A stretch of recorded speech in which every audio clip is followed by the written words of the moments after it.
우리 성도 여러분 언제나 하나님께서 항상 함께 하시는 예배 축복 속에 있게 되기를 바랍니다. 삶의 어떤 순간 어떤 상황 속에서도 하나님께서 지금 이 순간도 나와 함께 계신다. 하나님의 구원자 예수께서 내 인생 문제를 완전 해결하신 나의 그리스도시다. 이 사실 절대 잊지 마시고 이 신앙 고백에 넣어되어지기를 바랍니다. 여러분, 하나님께서 기뻐 받으신 이 예배, 그리고 우리 성도의 삶은요, 떨어져야 떨어질 수 없는 불과 분리의 관계 속에 있습니다. 그렇죠? 예배 따르고 삶이 따르다 절대 있을 수 없습니다.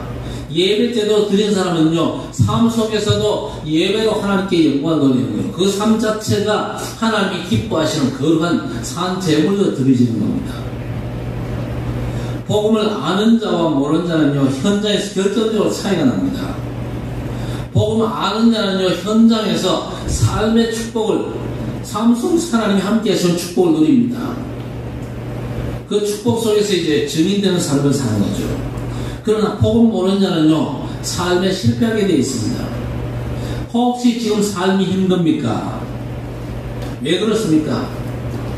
돈이 없어서 힘듭니까? 아닙니다. 하나님께서 나와 함께 하시는 축복이 제대로 체험되지 못했기 때문에 그런 겁니다. 수고하고 무거운 짐진 자들의 상태가 뭐냐? 그 원인은요, 삶에서 예배를 놓쳐서 그래요. 예수 그리스도 안에서 하나님은 언제나 나와 함께 하시는데 그 축복을 놓치고 살면요, 수고하고 무거운 짐을 질 수밖에 없는 것입니다. 그리고 예배는 절대 종교 생활이 아니죠. 복음 아는 자가 가장 중요하게 회복할 것이 뭐냐? 하나님을 누리는 참된 예배입니다. 24시간 누리는 하나님을 누리는 참된 예배 속에 있어야 될 것입니다. 사울왕도 나름대로 예배를 드렸어요. 그러나 그 사람은요, 인생 실패자가 되었습니다.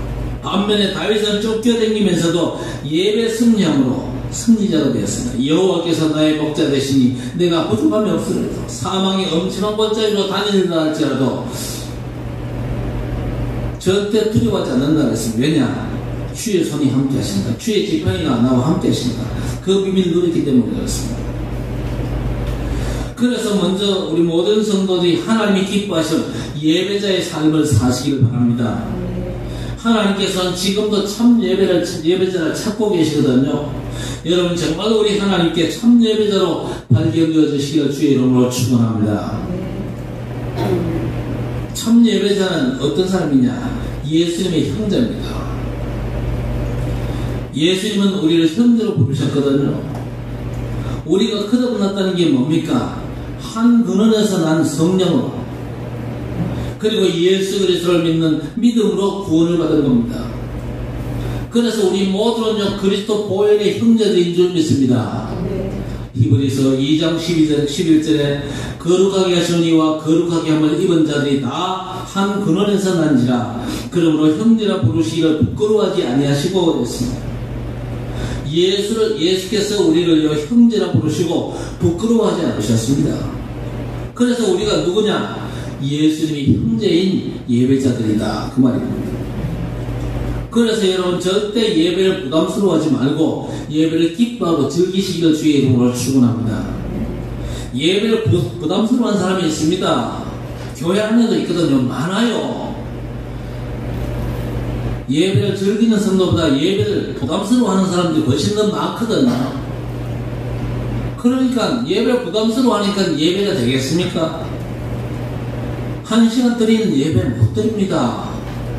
그러니까 삶에서 하나님 기뻐하신 거룩한 산제사 절대 안 되는 겁니다. 그 사람이 어떻게 임마누엘 누립니까?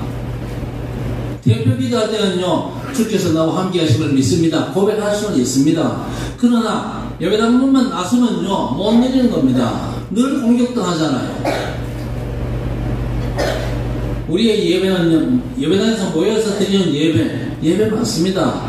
이 예배 승리에 대한 이유, 나가서 내 삶의 현장에서도 하나님이 나와 함께 하시고 내가 임마누엘 축복 속에 있으며 확인되어지는 겁니다. 그게 진짜 예배죠. 예배를 즐거워하고 기뻐해야 됩니다. 그래서 본문의 형제들에게 고난나 그렇게 표현했죠. 그래서 하나님과 함께 사는 삶이 되기를 바라면서 억지로 예배하는 걸 하나님이 원치 않으셨던 겁니다. 여러분, 구약에서 예배가 뭡니까? 창세기 1장 27절 28절 보세요. 예배를 통해서 하나님과 교제하며 살게 하신 겁니다. 그게 예배죠. 하나님과 내 삶의 교제가 예배입니다. 그러니까 우리는요 24시 하나님과 교제하는 삶의 예배가 회복되어져야 됩니다. 그리고 레위기는요 구약의 예배 지침서입니다. 레위기 속에 제사가 나오는데 신약에서 그게 예배거든요. 이 제사가 5가지 제사가 나오죠. 불로 태우는 번제와 소제와 화목제가 있습니다. 이 3가지는요 자발적으로 드리는 제사입니다. 그리고 속죄제나 속건제는 반드시 의무적으로 하는 제사입니다. 구약시대 제사를요 억지로 하는 게 아니잖아요. 자원하는 마음으로 제사를 지냈던 것처럼 자원하는 마음으로 하나님 앞에 드리는 것이 예배입니다. 구약 제사에서는요 양을 제물로 해서 손을 얹어 기도하면서 속죄함을 얻습니다. 그러나 이제 우리는요 예수 그리스도의 이름으로 십자가에서 당신 자신을 제물로 드리신 예수 그리스도의 이름으로 단번에 거룩함을 얻습니다. 그래서 우리는요 그 이름으로 하나님 앞에 나아가 예배를 드리는 거예요. 히브리서 10장 10절 이하에 이 뜻을 따라 예수 그리스도의 몸을 단번에 드리심으로 말미암아 우리가 거룩함을 얻었노라 했습니다. 그러면서 11절에 뭐라고 했습니까? 제사장마다 매일 서서 섬기며 자주 같은 제사를 드리되 이 제사는 언제나 죄를 없게 하지 못하더니만 했습니다. 구약 제사장은요 오늘도 제사를 드리고 내일도 제사를 드리고 그 다음날 제사를 드리고 왜? 양을 끌고 오는 사람들이 계속 있거든요. 그런데 그 제사는 언제나 죄를 없게 하지 못한다고 했습니다. 그러면서 뭐라고 했습니까? 오직 그리스도는 죄를 위하여 한 영원한 제사를 드리시고 하나님 우편에 앉으셨다고 했습니다. 오직 그리스도는 죄를 위하여 한 영원한 제사를 드렸다. 한 영원한 제사가 뭡니까? 그리스도의 십자가 죽으심입니다. 그리스도께서 인류의 모든 죄를 짊어지신 하나님의 어린 양으로 저 십자가에 매달려서 죽어주셨습니다. 한 영원한 제사를 드리신 것이죠. 그리고 하나님 우편에 앉으셨다. 그러면서 뭐라고 했습니까? 그 후에 자기 원수들을 자기 발등상이 되게 하실 때까지 기다리시나니 했습니다. 그가 거룩하게 된 자를 한 번의 제사로 영원히 온전하게 하셨느니라 했습니다. 한 번의 제사로 죄인을 영원히 온전케 하셨다. 그를 믿는 모든 자의 죄 문제를 완전히 끝장내셨다. 그 얘기입니다. 그래서 예수께서 완전한 제사를 완성하셨기 때문에 더 이상 우리는 구약의 제사를 답습할 이유가 없습니다. 그렇죠? 단지 우리는요 예수께서 저와 여러분을 위해서 죽어서 대속 제물 되신 걸 믿고 누린 것 뿐입니다. 그래서 우리는 모든 문제 해결받은 자로서 기쁨과 감사의 마음을 가지고 우리 삶을 하나님의 영광을 위해서 산제사로 드려야 되는 겁니다. 그 산제사의 가장 최고봉이 뭐겠습니까? 전도자의 삶을 사는 것입니다. 복음 누리고 내가 누리는 복음의 비밀로 다른 사람에게 전달하는 겁니다. 자, 그런데 우상 숭배자들의 특징이 있습니다. 지금도 뭔가 자꾸 바칩니다. 그런데 그 사람들의 그 행위는 뭡니까? 예수께서 성취하신 걸 전혀 안 믿는 행동이거든요. 흉내만 내는 아주 틀린 겁니다. 우리는요 감사함으로 그리고 자발적인 마음으로 내 삶을 우리 하나님께 드려야 될 것입니다. 우리의 삶의 가장 중요한 포인트, 나와 함께 계신 그리스도를 누리는 것입니다. 그리고 나와 함께 계신 그리스도를 다른 사람들에게 알리는 겁니다. 보여주는 겁니다. 그게 증인 아닙니까? 오늘 성경 뭐라고 말씀합니까? 너희 몸을 하나님이 기뻐하시는 거룩한 산 제물로 드리라 하셨습니다.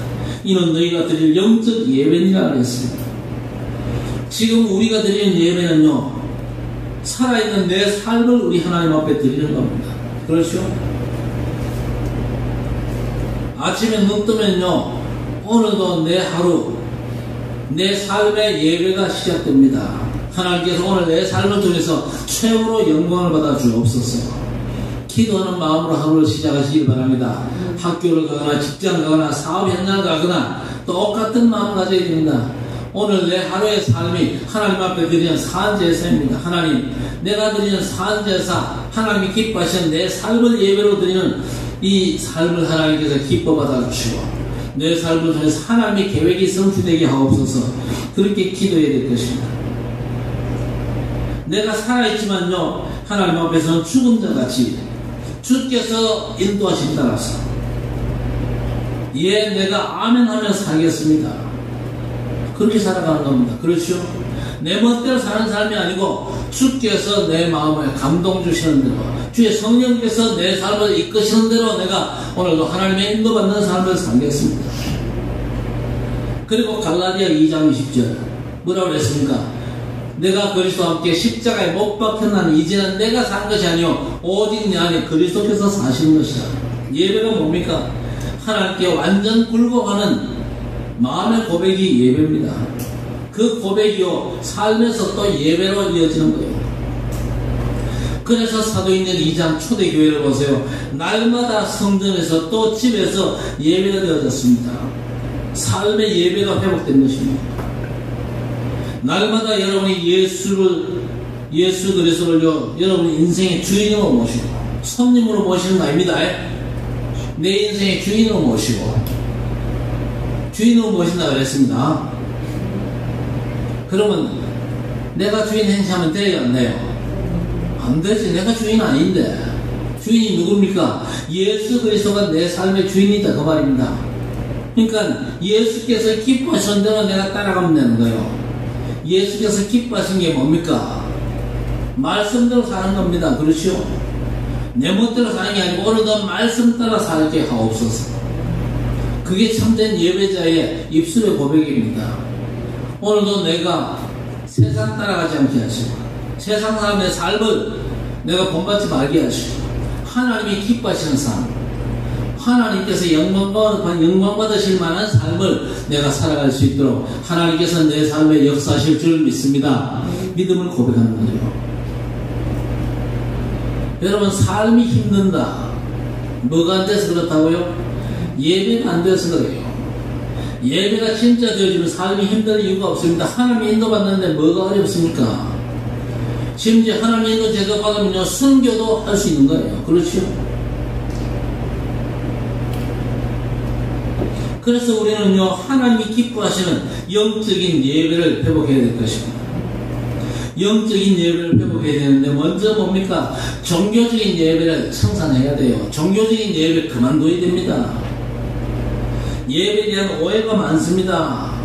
착하고 바른 삶을 살아야 한다는데 그건 윤리적인 삶에 불과하잖아요. 우리 하나님은 영적인 예배를 원하시거든요. 종교적인 예배는 어떤 형식을 중시합니다. 한 주간 내가 내 삶의 현장에 있다가 오늘 주일인데 내가 주에 전해 왔습니다. 잘 지내셨습니까? 하나님, 내게 복을 쏟아 부어 주옵소서. 이제는 그런 분 없어요? 그리고 이제 내가 세상으로 돌아갑니다. 안녕히 계십시오. 이런 마음으로 교회 오는 게 그게 종교적인 예배자입니다. 요한복음 4장 3절 이하에 보면요, 수가성 여인과 예수님과의 만남이 있습니다. 그 만남을 통해서 예배의 중요한 본질을 알려주셨죠. 그런데 예수께서 만난 이 여자, 이 사람에게는요, 절대 해결이 안 되는 문제가 있었어요. 그런데 그 문제의 근원은요, 영적인 예배가 회복되지 않는 거였습니다. 요한복음 4장 20절 21절에 예루살렘이 아닌 다른 곳에서 예배하는 건 엉터리라던데 여자의 마음속의 고민입니다. 그 여자에게 예수님은 뭐라고 말씀하셨습니까? 예루살렘도 아니고 어디서든지 예배할 때가 이른다, 그렇게 말씀하셨어요. 여러분, 예배당에서 드리는 예배가 예배 전부다, 그렇게 생각하십니까? 그렇게 생각하면 그 사람은 틀림없이 실패합니다. 예배당에서 예배드리고 나가면서요, 여러분의 삶과 예배가 연결되어져야 돼요. 여러분 삶에서 예배가 되어져야 돼요. 여러분 삶에서 함께 하시는 하나님을 누리고 함께 하시는 하나님의 비밀을요, 다른 사람에게 증거할 수 있는 그 사람이 참된 예배자입니다. 그리고 하나님은요, 신령과 진정으로 드리는 예배를 아주 기뻐하시는 거예요. 요한복음 4장에 수가성 여자가 얘기하면서 예배 드릴 때 산이라는 장소가 나와요. 여러분, 모세가 이 가나안 땅에 들어간 여호수아에게 지시한 내용이 있습니다. 가나안 땅에 들어가거든 12지파 대표를 뽑아가지고 6지파는 거리시리산에, 또 6지파는 에발산에서 율법의 6가지 축복과 6가지 저주를 낭독하도록 했습니다. 거리심산은요, 축복의 산이고 에발산은 저주의 산이거든요. 그런데 북이스라엘 사람들이 정치적인 목적으로 남유다 예루살렘이 아닌 사마리아에 있는 산에다가 이 말씀을 빗대가지고 예배 처소를 만들고 우상 숭배를 했어요. 그 사건 때문에 남유다 사람들이 사마리아 사람들을 손가락질하고 욕했잖아요. 이런 배경 속에서 사마리아 여자가 거리심산에서 예배드려도 괜찮은지 예수님께 질문을 했거든요. 예수께서 주신 답이 뭡니까? 요한복음 4장 23절 24절에 나와 있는데, 아버지께 참으로 예배하는 자들은 영과 진리로 예배할 때가 오나니 그랬습니다. 영과 진리로 예배할 때가 온다 그랬습니다. 복음 안에서 성령의 역사 따라 예배하는 그런 때가 온다. 그때가 곧 이때인데 아버지께서는 자기에게 이렇게 예배하는 자를 찾으시느니라 했습니다. 하나님은 영이시니 예배하는 자가 영과 진리로 예배할지니라 했습니다. 영과 진리로 예배하는 사람은요, 삶 전체를 하나님 앞에 드리는 진정한 삶의 예배를 드리게 되었습니다. 여러분, 우상 숭배나 종교적인 예배는요, 신이 한 곳에만 고정되잖아요. 그러나 우리 아버지 하나님은 어디든지 임재하시는 하나님이십니다. 그래서 요한복음 16장 7절에 그러나 내가 너희에게 실상을 말하노니 내가 떠나가는 것이 너희에게 유익이라. 내가 떠나가지 아니하면 보혜사가 너희에게로 오시지 아니할 것이요 가면 내가 그를 너희에게로 보내리니 이랬습니다. 만약 예수께서 사람의 몸을 입고 오셔가지고 사람들과 함께한다, 그렇다면요, 오히려 사람들에게 손해입니다.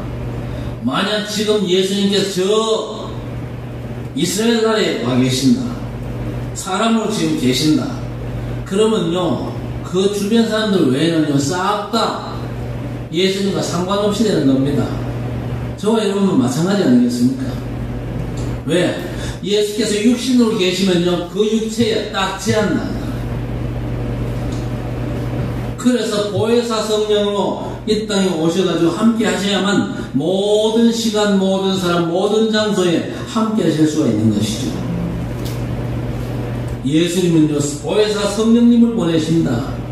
보혜사 성령님은 어떤 분입니까?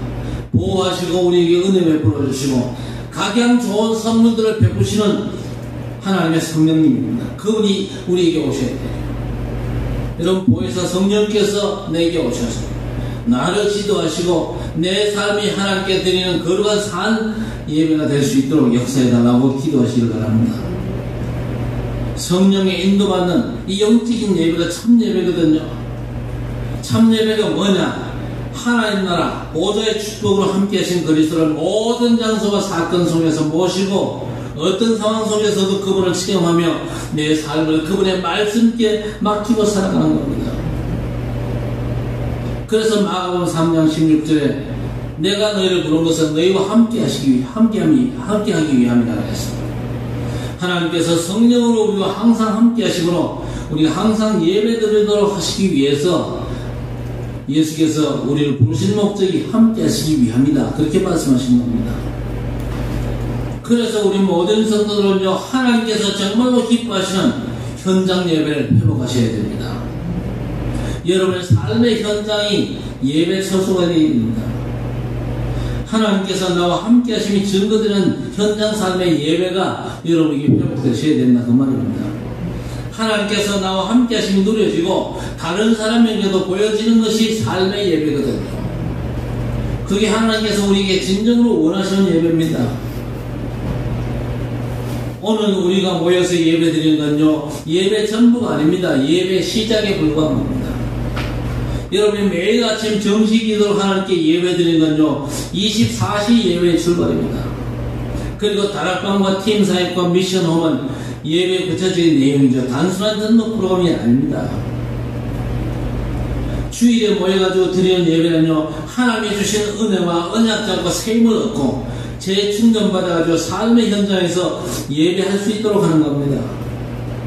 그 은혜로 이제 흩어진 삶의 현장에서 하나님의 말씀과 함께 사는 것이 하나님께서 원하시는 현장 예배입니다.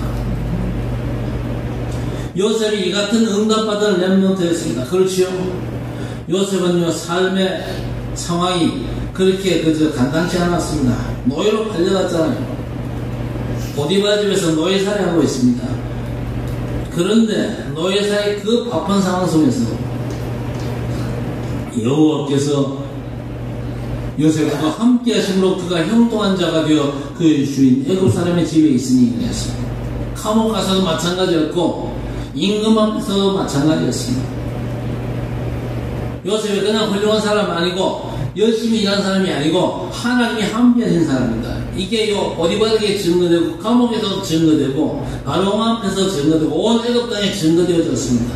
그렇죠? 그러니까 요셉의 삶 그 자체가 뭡니까? 하나님이 기뻐하신 거룩한 산제사였다. 하나님이 기뻐하시는 삶의 예배를 제대로 드린 사람이었다. 다니엘도 마찬가지 아닙니까? 다니엘도 현장 예배를 제대로 드렸을 때에 왕들이 하나님이 다니엘과 함께 하시면 보게 되었잖아요. 그게 진짜 전도자의 삶입니다. 여러분이 열심히 일하는 모습이 현장 사람에게 보여진다. 그게 삶의 예배가 제대로 된 게 아니거든요.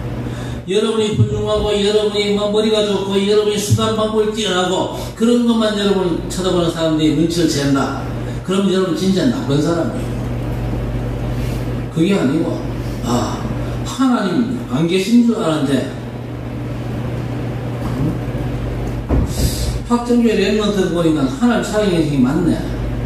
학정교회 중직자들 보니까 진짜 하나님의 구원자로 예수께서 오셔서 인생 모든 문제를 해결하신 그리스도가 맞네. 그게 깨달아져야 여러분이 삶의 예배를 제대로 드린 거예요. 오늘부터 다른 기도 하지 말고 이것저것 주십시오. 그것보다가 내 삶 전체가 하나님의 뜻을 이루는 삶이 되게 해달라고 기도하면서 인도받고 응답받게 되기를 바랍니다. 그래서 오늘 뭐라고 말씀했습니까?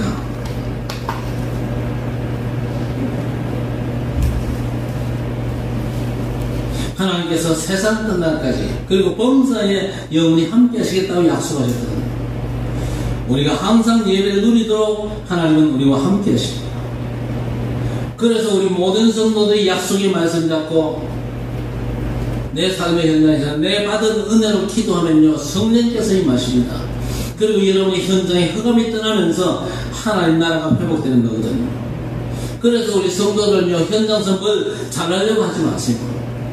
함께 하신 성령님을 누리는 예배를 회복하시기를 바랍니다.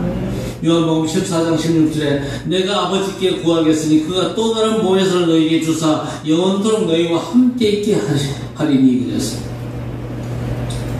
그래서 이제 우리는요 세상 나라를 넘어서야 됩니다. 그래서 하나님 나라 누리는 삶을 회복하는 예배 성공자 되셔야 됩니다. 이 세대를 본받지 말고 그랬거든요. 그렇죠. 너희는 이 세대를 본받지 말고 오직 마음을 새롭게 함으로 변화를 받아 하나님의 선하시고 기뻐하시고 온전하신 뜻이 무엇인지 분별하도록 하라 그랬습니다. 세대를 본받지 마라 그랬습니다. 진짜 삶의 예배가 안 되면요 성도라도 세상을 따라갈 수밖에 없는 겁니다. 성도가 세상에서 실패한 절대 이유가 뭡니까? 삶에서 예배가 안 돼가지고 세상에 휩쓸리는 거예요. 그래서 우리 모든 성도들이 정말로 참 예배를 회복해야 될 것입니다. 그래야만요 세상 흐름을 뛰어넘을 수 있거든요. 사단은 지금도 세상 윤리, 문화, 또 세상의 번성 같은 걸로 자꾸 멸망의 영적인 문제 속으로 사람들을 끌고 가잖아요. 그래서 세상 흐름과 유행을 쉽게 따라가는데 그 따라갔더니 결국 망할 수밖에 없거든요. 그래서 지난 주일날 무슨 말씀을 드렸습니까? 세상 문화와 가난 풍속을 따라가지 말라고 하신 겁니다. 우리 삶에 하나님께서 인도하시는 것들이 따로 있거든요. 에베소 6장 12절에 우리의 시험은 혈과 육을 상대한 것이 아니요 통치자들과 권세들과 이 어둠의 세상 주관자들과 하늘에 있는 악의 영들을 상대함이라고 했습니다. 여러분, 우리가 어떻게 승리합니까? 예수께서 미리 세상을 이기시고 끝내셨잖아요. 그렇죠? 예수께서 십자가에 죽으신 것 같았는데 돌아가시기 직전에 다 이뤘다고 선언하셨거든요. 그리고 죽으시고 무덤에 장사 지낸바 되었습니다만요 3일 만에 다시 살아나셨잖아요. 그래서 우리가 그리스도로 완전 무장하면요 반드시 승리하는 줄 믿습니다. 하나님께서 기뻐하시고 원하시는 삶의 예배를 여러분 현장에서 온전히 누리게 되시길 바랍니다. 하나님이 기뻐하시는 삶의 예배가 따로 있거든요. 오늘 본문에 하나님의 선하시고 기뻐하시고 온전하신 뜻이 무엇인지 분별하도록 하라고 했습니다. 복음으로 분별하면 됩니다. 그냥 살면요 모든 게 세상 내용들이거든요. 우리나라를 보세요. 단군을 섬기는 우상 세력이 남아있습니다. 유교와 불교 기타 우상들이 온 나라를 장악했거든요. 그래서 우리는 세상 흐름 따라가면 안 됩니다. 복음은요 삶의 현장에서 모든 분야에 하나님의 인도를 받는 겁니다. 하나님 주시는 내용들이 따로 있는데 그것만이 완전한 거고 선한 거거든요. 하나님께서 가장 기뻐하시는 것은 모든 삶에서 하나님 계심을 믿고 우리 주님만을 바라보는 겁니다. 히브리서 11장 6절에 믿음이 없이는 하나님을 기쁘시게 하지 못하나니 하나님께 나아가는 반드시 그가 계신 것과 또한 그가 자기를 찾는 자들에게 상 주시는 이심을 믿어야 할지니라 그랬습니다. 우리가 세상을 살기 때문에 세상 것들도 알아야 되겠지만요 그것들이 절대 정답이 아니거든요. 여러분의 속사람의 영의 상태를요 그리스도 충만한 상태를 만드시기 바랍니다. 예배당 건물만이 성전이 아닙니다. 여러분 자신이 하나님의 성전이거든요. 구원받은 우리가 하나님의 성전이란 말이에요. 내 삶의 모든 현장에 하나님은 임재하시고 영광 받으시기를 원하십니다. 하나님께서는 언제든지 말씀을 먼저 주시는데 그래서 모든 장소에서 여러분 자신이 산제물로 하나님께 드려지는 결론적인 약속이 뭡니까? 사도행전 1장 8절 아닙니까? 오직 성령이 너희에게 임하시면 너희가 권능을 받고 예루살렘과 온 유대와 사마리아와 땅 끝까지 이르러 내 증인이 되리라 하시니라 하셨습니다. 사울처럼 틀린 예배 자꾸 하면요 사단만 좋아합니다. 교회 안에도요 틀린 예배 가지고 사단을 기쁘시게 하는 사람들이 꽤 있거든요. 우리가 회복한 예배가 뭡니까? 현장 삶의 예배입니다. 예배당에서 드리는 예배는요 현장 삶의 예배를 위해서 하나님 주신 힘과 은혜를 붙잡는 집중 속에서 우리가 먼저 승리한다면 우리 가는 곳곳마다 하나님이 함께 하신 역사가 나타날 줄 믿습니다. 그래서 우리 성도들은요 참 예배 성공하고 모든 현장에 함께 하신 영적인 예배에 승리하시길 바랍니다. 성령으로 모든 현장에 함께 하신 비밀을 알고 24시간 함께 하시는 증거를 정시무시기도로 찾아내시고 전도자로 현장 살리는 산제사의 증인 되시기를 주의 이름으로 간절히 축원합니다. 전능하신 아버지 하나님 감사합니다. 오늘 하나님께서 주신 말씀 그러므로 형제들아 내가 하나님의 모든 자비하심으로 너희를 권하노니 너희 몸을 하나님이 기뻐하시는 거룩한 산제물로 드리라. 이는 너희가 드린 영적 예배니라. 이 말씀을 붙잡고 우리 삶의 현장에서 하나님이 나와 함께 하시는 진정한 삶의 제사를 회복할 수 있도록 은혜를 베어주시옵소서.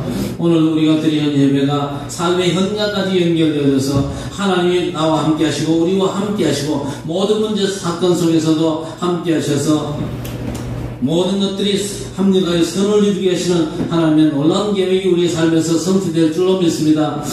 우리의 삶 자체가 하나님께 드리는 거룩한 예배가 되어져서 하나님이 우리와 함께 하심이 온전히 우리 삶의 현장에 증거되어지는 진정한 전도자로 승리하는 주의 백성들이 될 수 있도록 우리 하나님 역사해 주옵소서. 어떤 경우에도 세상 흐름에 휩쓸리지 말게 도와주시고 우리를 붙잡아서 말씀만 따라 인도받는 진정한 삶의 예배로 하나님께 최고로 영광 돌리고 현장 사회의 전도자로 승리하는 주의 백성들이 되게 해 주옵소서. 감사하고 예수님의 이름으로 간절히 기도드리옵나이다.